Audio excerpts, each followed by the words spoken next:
Hello friends, welcome to classic சமையல். இன்றைக்கி நாம் சூப்பரான அதே சமயம் ரொம்ப பயனுள்ள ஒரு 12 கிச்சன் டிப்ஸ் பார்க்க போகிறோம்.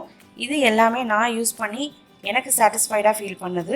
ஸோ அது எல்லாத்தையும் உங்கள் கூட ஷேர் பண்ணணும்னு நினைக்கிறேன். இது எல்லாம் உங்களுக்கும் யூஸ்ஃபுல்லாக இருக்கணும்னு நம்புகிறேன்.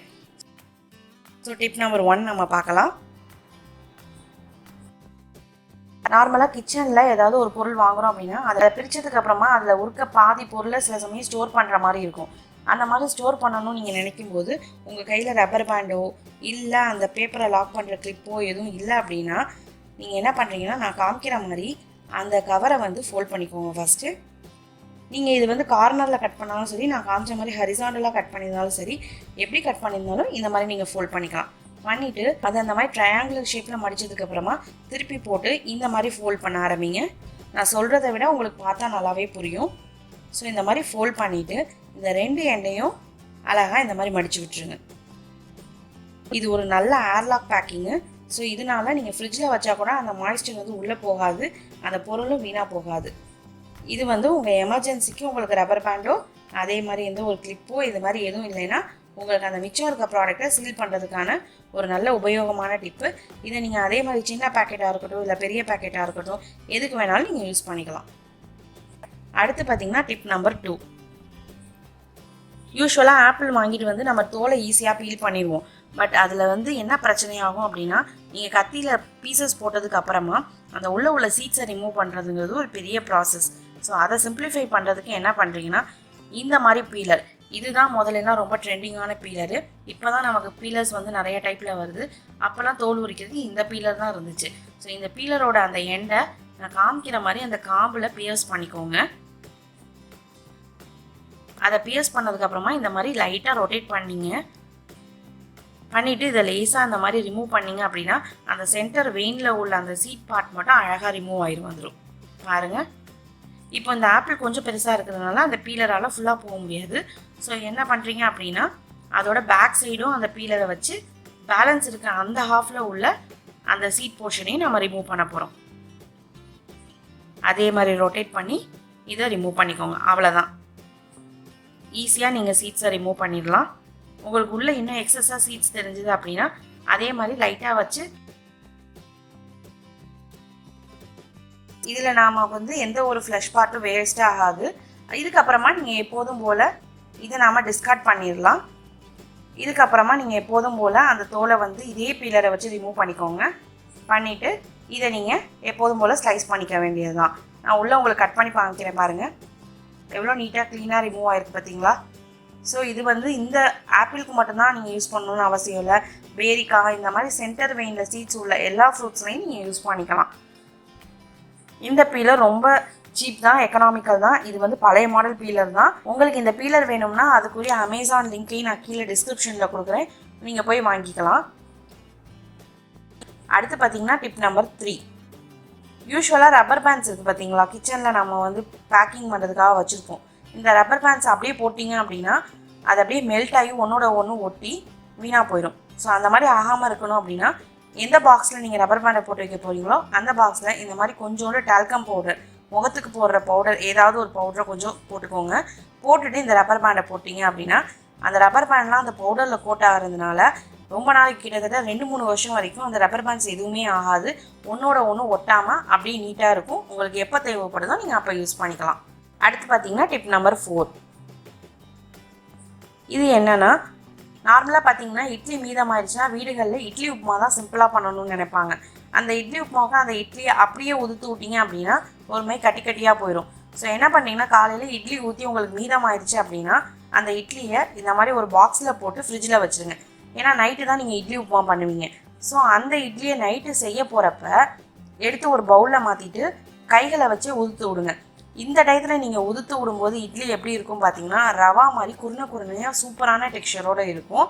நான் காமிக்கிறேன் பாருங்கள், உதுத்ததுக்கப்புறமா எவ்வளோ சூப்பராக இருக்குது பாருங்கள். ஒரு மாதிரி சாஃப்டான டெக்ஸ்சரு, அதே மாதிரி ஒரு மாதிரி குருணையாக கட்டியே இருக்காது.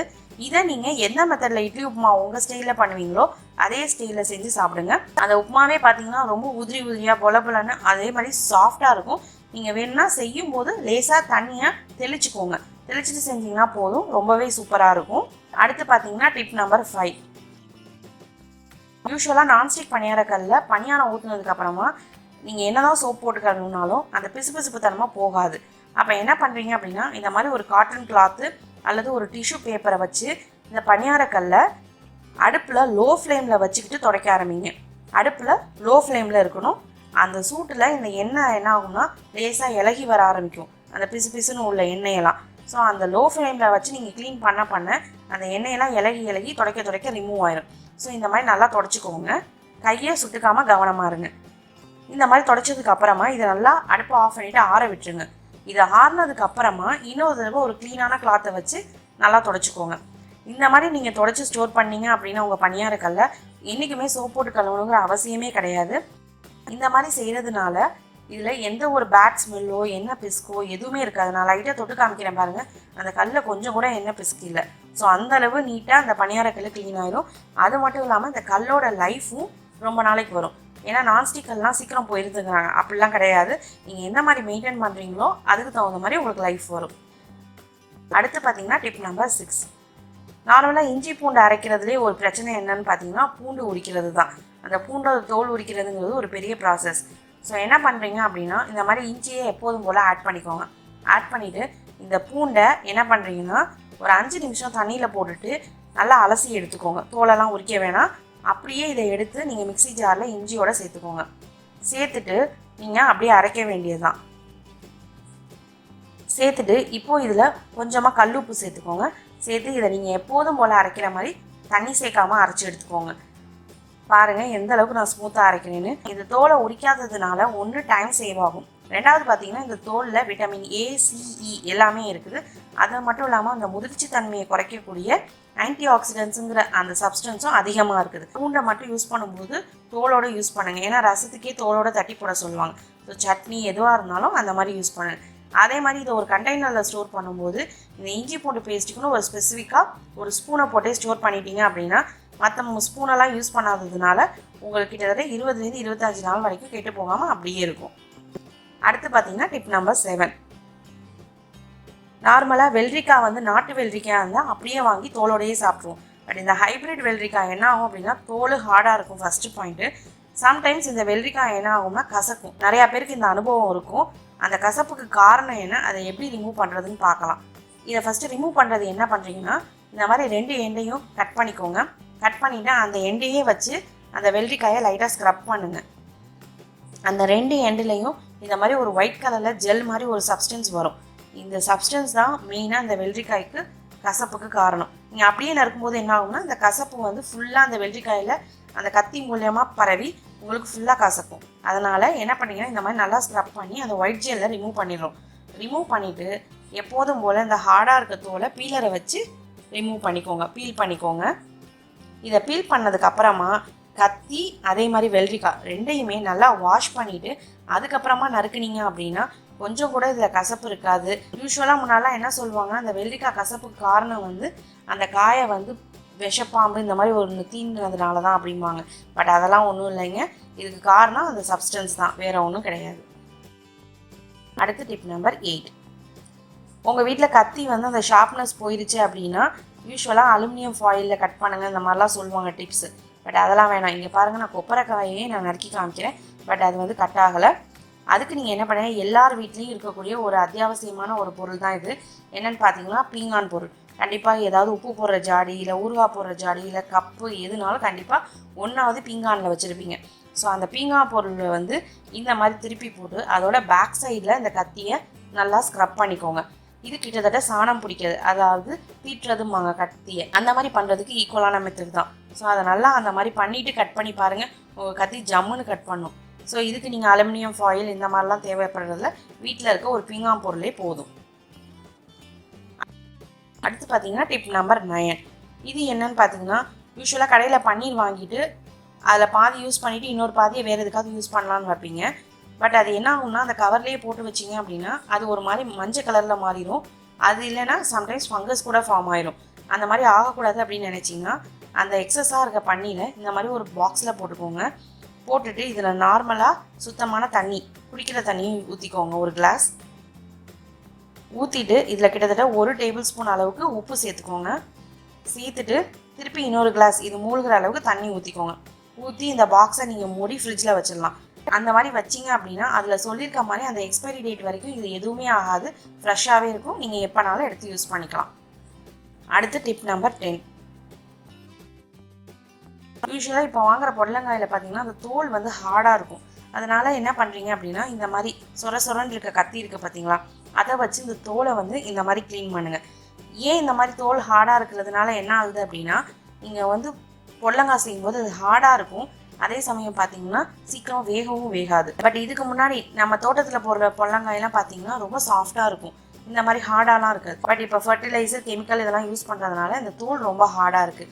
ஸோ அந்த தோலை இந்த மாதிரி ஸ்க்ராட்ச் பண்ணி ரிமூவ் பண்ணிவிட்டு அதுக்கப்புறமா பொடலங்காயை எப்போதும் போல் கட் பண்ணி யூஸ் பண்ணிங்கன்னா சீக்கிரம் குக் ஆயிரும். அதே மாதிரி அந்த க்ரீனிஷ் தன்மையில் போகாமல் அப்படியே இருக்கும். அது மட்டும் இல்லாமல் பொடலங்காய் ரொம்ப சாஃப்டாக இருக்கும். அடுத்து பார்த்தீங்கன்னா டிப் நம்பர் 11. கொத்தமல்லியை வாங்கிட்டு வந்தோன்னே வேற கட் பண்ணிவிட்டு நம்ம என்ன பண்ணுவோம்னா அப்படியே யூஸ் பண்ணுவோம். நான் அப்படி தான் யூஸ் பண்ணுவேன். பட் நான் ஒரு சில பேரை பார்த்துருக்கேன், அது மட்டும்லாம் கேள்விப்பட்டிருக்கேன். என்ன பண்ணுவாங்கன்னா அந்த இலைகளை ரிமூவ் பண்ணிவிட்டு அந்த தண்டை வந்து தூக்கி போட்டுருவாங்க, இலையை மட்டும்தான் யூஸ் பண்ணுவாங்க அப்படின்னு கேள்விப்பட்டிருக்கேன், பார்த்தும் இருக்கேன். பட் நீங்கள் என்ன பண்ணுறீங்கன்னா அந்த தண்டை தூக்கி போடாதீங்க. நீங்கள் எப்போதும் போல் உங்களுக்கு பிடிச்ச மாதிரி அந்த இலைகளை மட்டும் ரிமூவ் பண்ணி வச்சுக்கோங்க.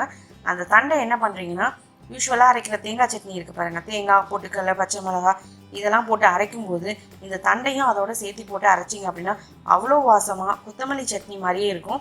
உங்களுக்கு ஒரு புது ரெசிப்பியும் ஆச்சு, இந்த தண்டை வேஸ்ட் ஆகாமல் போயிடுச்சு. ஸோ இது ஒரு ரொம்ப யூஸ்ஃபுல்லான டிப்பு. அடுத்த டிப் நம்பர் 12, கடைசி டிப்பு. இது என்னென்னு பார்த்தீங்கன்னா பழங்கள் காய்கறிகள் இதோட தோலெல்லாம் நீங்கள் ரிமூவ் பண்ணிவிட்டு அப்படியே தூக்கி போட்டுருவீங்க. அதை தூக்கி போடாதீங்க, அதை எடுத்துகிட்டு போய் வெயிலில் காய வச்சு ஒரு 4-5 நாளைக்கு வெயிலில் காய வச்சுட்டு நீங்கள் ஷீயக்காய் பவுடர் இந்த மாதிரி ஏதாவது அரைக்கிறீங்க அப்படின்னா தலைக்கு போட்டு குளிக்கிறதுக்கு அந்த பவுடரை அரைக்கிறீங்க பார்த்தீங்களா, அதோட இந்த காஞ்சதையும் சேர்த்து உங்கள் மில்லில் கொடுத்து அரைச்சி எடுத்துகிட்டு வந்து யூஸ் பண்ணுங்கள். அப்படி இல்லை அப்படின்னா ஃபேஸ் பேக் பவுடராக கூட நீங்கள் மிக்சியில் அரைச்சி சளிச்சு யூஸ் பண்ணலாம். அதெல்லாம் வேஸ்ட் பண்ணிடாதீங்க. ஸோ நான் சொன்ன எல்லா 12 டிப்ஸும் உங்களுக்கு யூஸ்ஃபுல்லாக இருக்கணும்னு நான் நம்புகிறேன். உங்களுக்கு இந்த வீடியோ பிடிச்சிருந்தது அப்படின்னா நம்ம சேனலுக்கு சப்ஸ்கிரைப் பண்ணுங்கள், அதோட மறக்காமல் கமெண்ட் பண்ணிடுங்க.